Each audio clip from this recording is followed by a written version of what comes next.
बिस्मिल्लाहिर रहमानिर रहीम। हे समस्त जगतबासी, आज आमी मोहम्मद शामीम आली आपनादेर सामने स्वप्नेर व्याख्या निये हाजिर हलाम। स्वप्नेर व्याख्यागुलो हलो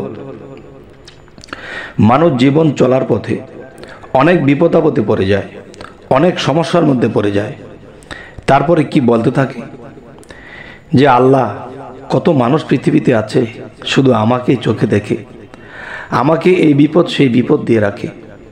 এই যে কথাগুলো মানুষ বলে থাকে, কিন্তু দেখেন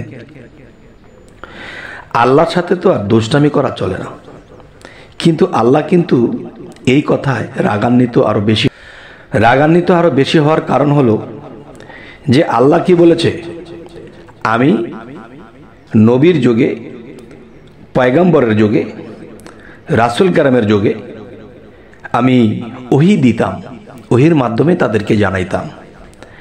এখন সর্বসাধারণ থেকে শুরু করে আউলিয়া পর্যন্ত স্বপ্নর মাধ্যমে জানানো হয়, যাকে ইলহাম বলা হয়। আমরা যে স্বপ্ন বলছি, এই স্বপ্নটা আরেকটা ভাষা হলো ইলহাম। এই ইলহামের মধ্যে জানানো হয়, কিন্তু আমরা এই স্বপ্নকে এড়িয়ে চলি, বোঝার চেষ্টা করি না। দেখেন, মানুষ ঘুমের ঘরে গেলে কিন্তু স্বপ্ন দেখতেই থাকে। তার মানে স্বপ্ন তিনটা ভাগ যদি করি, তাহলে আত্মগত স্বপ্ন যা আত্মার তরফ থেকে আসে, চিন্তাগত যা চিন্তার রাজ্য থেকে আসে, এবং বায়ুগত যা স্বপ্ন সারা রাত্র দেখে সকালে কিছুই মনে থাকে না। তাহলে এখন বিষয় হলো, মনে থাকে নাই সেটা অন্য জিনিস, আর যেটা মনে আছে সেটাকে আমরা ব্যাখ্যা করে চলিনি। তাই আমরা সামনে যেন বুঝে বুঝে চলতে পারি, সামনে বিপদ হোক, সুপথ হোক, কুপথ হোক, ভালো পথ হোক, যেমনই হোক, আমরা যখন ঘুমের ঘরে যাই আল্লাহর ইবাদত যতটুকু সম্ভব করি, এবং ঘুমের মধ্যে যখন যাই এর মধ্যে কিন্তু আল্লাহ আমাদেরকে স্বপ্ন বা ইলহামের মধ্যে অনেক কিছু জানিয়ে দিচ্ছে যে সামনে আমার কি হবে। এই পৃথিবীতে অনেক মানুষ জিনের দ্বারা কথা বলে, সেই জিন কিন্তু পিছনের কথা বলতে পারবে উদ্ঘাটন করে যে পিছে কি হয়েছিল। আর ওলিয়াদের মধ্যে তারা সাধনার মাধ্যমে তারা সামনে কি হবে সেটা জানতে পারে, এবং সাধারণ যারা আছে তারাও যে আল্লাহকে ডাকে, আল্লাহর ইবাদত করে, তারাও কিন্তু যে সামনে কি হবে তা আল্লাহ স্বপ্নের মধ্যে বা ইলহামের মধ্যে জানিয়ে দিচ্ছে। কিন্তু এগুলা মানুষে দেখে কিন্তু বোঝে না এবং ব্যাখ্যা করে চলার চেষ্টা করে না। তাই আজকে যে আলোচনাটি, যে একটি আলোচনা অর্ধেক হয়েছিল, বাকিটা এখন আমি সারব। সেই আলোচনাটি হলো, দেখুন, কেউ যদি স্বপ্নে দেখে আজান অশুদ্ধ করে দিতেছে, এরকম দৃশ্য যদি কেউ দেখে যে আজানকে সে অশুদ্ধ করে দিচ্ছে, তখন সে কি বুঝবে?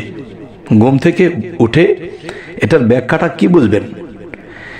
এটা হলো যে আজান অশুদ্ধ করে দিতে দেখলে অত্যাচারী হবে, আপনি অত্যাচারী হবেন। আচ্ছা, আজান স্ত্রীর সাথে দিতে দেখলে কি বুঝবেন? আপনার স্ত্রী আপনার সাথে আছে আর আপনি আজান দিতেছেন, এই আজানটি যদি আপনার স্ত্রীর সাথে রেখে যদি আজান দিতে দেখেন, তাহলে আপনি কি বুঝবেন? তাহলে বুঝবেন তা পরকালে ক্ষতিগ্রস্ত হবে। হে সমস্ত জগতবাসী, অবশ্যই এই জিনিসগুলো বুঝতে হবে। তবে এই জিনিস দেখলে যখন আপনি বুঝতে পারবেন যে পরকালের ক্ষতি হবে, তখন আপনি কি করবেন? তখনই আপনি আল্লাহকে সিজদা দিবেন এবং তওবা করবেন যে হে আল্লাহ, আমার দ্বারা যেন কোনো আর পাপের কাজ না হয়, আপনি আমাকে সাহায্য করুন যেন আমি সত্য সঠিক পথে থাকতে পারি। আচ্ছা, এবার আসি, আজান যদি কেউ স্বপ্নে দেখে যে আজান দিচ্ছে, সে হাসতে হাসতে আজান দিচ্ছে, তাহলে কি বুঝবেন? আজান হাসতে হাসতে দিতে দেখলে অনেক কষ্ট পাবে এবং মৃত্যু আসন্ন। একজন মানুষ যদি কষ্টে জীবনযাপন করে, বিভিন্ন রোগ ব্যাধি, বিভিন্ন বিপদ আপদ, এবং তার মৃত্যু তার জন্য অবধারিত। তবে নিজের হায়াতের খবরটা পাওয়া গেল। কিন্তু যদি এরকম কেউ দেখেন যে আপনি আল্লাহর কাছে ক্ষমা চেয়ে আল্লাহর ইবাদতের মধ্যে সব সময় লেগে থাকবেন। আরও একটি বিষয় হলো, কেউ যদি স্বপ্নে দেখে যে জেলখানায় গিয়ে আজান দিচ্ছে, জেলখানায় গিয়ে আজান দিতে দেখলে কি বুঝবেন? যদি কেউ জেলখানায় আজান দিতে দেখেন তাহলে বুঝে নেবেন বিপদ আসবে এবং মুক্তিও পাবে। যে দেখবেন একটা দরজা কেউ ভাঙতে পারছে না, তখন দরজা ভাঙতে পারছে না, পিছন থেকে যখন একদল খারাপ লোক এসেছিল তাদের ধাক্কার চোটে দরজাটা ভেঙে খুলে গেছে, তখন মানুষ মুক্তির পথ পেয়েছে। ঠিক তেমন আজান যদি জেলখানায় দিতে কেউ দেখে তাহলে তার বিপদ আসবে এবং সেই বিপদ থেকে মুক্তিও পেয়ে যাবে। আচ্ছা, এবার যে কথাটি বলবো, কেউ যদি স্বপ্ন দেখে পাহাড়ের উপরে দাঁড়িয়ে সে আজান দিচ্ছে, তাহলে এটা কি বুঝবেন? পাহাড়ের উপরে গিয়ে আজান দিলে আর এই স্বপ্ন যদি আপনি দেখেন তাহলে বুঝবেন আমানতের খেয়ানত করবেন। যদি আপনি বুঝে থাকেন যে আমানতের খেয়ানত হবে, তখন নিজে সাবধান হন এবং কাউকে যদি মনে করেন সে আমানতের খেয়ানত করবে, তাকে আপনি বুঝিয়ে বলুন সে যেন এখান থেকে সরে দাঁড়ায়। এবার আপনাদের জন্য যে কথাটি বলবো, আজান ঘরের কোণে অথবা বাবুর্চিখানায় দিতে দেখলে কি বুঝবেন? ধরুন আপনি স্বপ্ন দেখতেছেন যেখানে পাক শাক হয়, বাবুর্চিখানা, সেখানে আজান দেওয়া হচ্ছে, তাহলে সেখানে আজান দেওয়া হলে আপনি কি বুঝবেন? এটাই বুঝবেন যে ভ্রমণে যাবে এবং দুঃখ কষ্টের সম্মুখীন হবেন। আপনি যে স্তরে বা যে স্থানে থাকেন, একটা সময় আপনি একটা দূর দেশে কোথাও ভ্রমণে যাওয়া হবে এবং সেখানে দুঃখ কষ্টে আপনি পতিত হবেন। আর এই জিনিস যদি ঘুম থেকে উঠে বুঝতে পারেন তাহলে আল্লাহর কাছে দরখাস্ত করুন যে হে আল্লাহ, আমার যদি কোনো অপরাধ থাকে ক্ষমা করো, যেন আমার এরকম বিপদ না হয়। এই বিপদটি কাটিয়ে এরপরে আল্লাহর ইবাদত করবেন। এবার আমি আপনাদের সামনে যে আলোচনাটি নিয়ে আসলাম সেটি হলো, আজান হাসি তামাশার সাথে দিতে দেখলে কি বুঝবেন? আজান হাসি তামাশার সাথে যদি কেউ দেখে যে এই অবস্থায় সে আজান দিচ্ছে, তাহলে ঘুম থেকে উঠে আপনি এর ব্যাখ্যা কি করবেন? এর ব্যাখ্যা হলো, গচ্ছিত বস্তু, গচ্ছিত বস্তু বা আপনাকে কেউ একটা বস্তু দিয়েছে, আপনার কাছে আমানত হিসেবে দিয়েছে, আপনি সেটি নষ্ট করবেন। এবং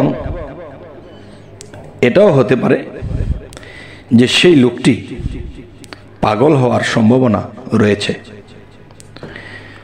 আচ্ছা, তাহলে এই স্বপ্ন যদি কেউ দেখেন, অবশ্যই সকালে ঘুম থেকে উঠে আল্লাহর কাছে দরখাস্ত দিয়ে, আল্লাহকে সেজদা দিয়ে কান্নাকাটি করে ক্ষমা চেয়ে নেবেন যে আমার দ্বারা যেন এরকম ভুল অপরাধ আর না হয়। তবে হে সমস্ত জগতবাসী, আরও একটি কথা আমি আপনাদেরকে বলবো, আজান ও একামত অন্যের মুখে শুনতে দেখলে আপনি কি বুঝবেন? যেমন মসজিদে একজনে আজান দিচ্ছে, আরেকজনে একামত দিচ্ছে, তাহলে এই একামত দিতে এবং আজান দিতে যাকে আপনি দেখবেন, তাহলে এটা আপনি কি বুঝবেন? এটাই বুঝবেন বন্দিগির ত্রুটি হবে এবং পুনরায় হেদায়েত প্রাপ্ত হবেন।